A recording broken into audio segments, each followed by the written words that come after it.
Animal rights activists vandalized the new portrait of King Charles at the Philip Mould Gallery in London this afternoon.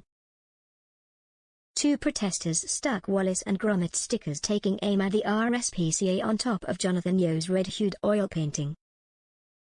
A poster of Wallace's face was pasted over the top of the King's face, while a speech bubble reading "No cheese, Gromit. Look at all this cruelty on RSPCA farms" was placed further down. But the gallery has confirmed that there has been no damage to the portrait, as it was protected by a layer of perspex. Animal Rising immediately took responsibility for the stunt and said two supporters entered the London gallery at around midday to vandalize the portrait. The two Animal Rising protesters stayed at the scene for almost 2 hours but police never showed. The demonstration was aimed at highlighting the group's damning investigation into 45 RSPCA assured farms, the group said.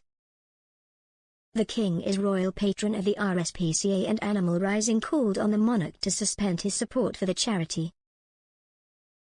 Daniel Juniper, a former early years practitioner and one of those involved, said, "With King Charles being such a big fan of Wallace and Gromit, we couldn't think of a better way to draw his attention to the horrific scenes on RSPCA assured farms.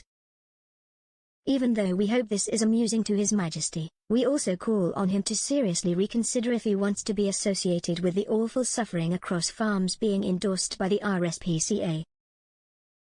Charles has made it clear he is sensitive to the suffering of animals in UK farms. Now is the perfect time for him to step up and call on the RSPCA to drop the assured scheme and tell the truth about animal farming."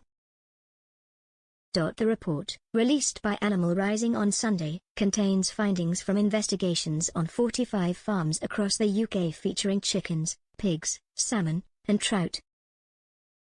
It alleges 280 legal breaches and 94 breaches of DEFRA, Department of Environment, Food and Rural Affairs, regulations, with Animal Rising calling on the RSPCA to drop the scheme. Animal Rising describes itself as a non-violent, people-powered organization working towards a sustainable future where humanity shares a positive relationship with animals and nature. The portrait of the King went on display on May 16 and will be removed from the Philip Mould Gallery on Friday, before it is moved to Draper's Hall.